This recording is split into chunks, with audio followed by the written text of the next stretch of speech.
இதை தெரியாம ஜோசியம் சொல்றதுனாலதான் ஜோசியம் பொய்யாகும். சூரியன் தகப்பன்காரன், சந்திரன் தாய்காரன், செவ்வாய் சகோதரக்காரன், புதன் தாய்மாமன்காரன், குரு புத்திரக்காரன், குரு சுக்கிரன் மனைவிக்காரன் கணவன்காரன், சனி பொதுவாகவே அது நம்ம சொல்லலாம், இப்படி சொல்லிக்கலாம்.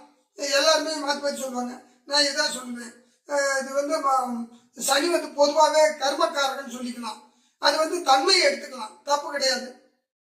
தன்மையை எடுத்தா நம்மளுடைய தாத்தாவுக்கு அது மூதாதையர்னு சொல்லலாம். ராகுக்கு அப்பா பெற்றவங்க, கேதுக்கு அம்மா பெற்றவங்க, இதான் அடிப்படை.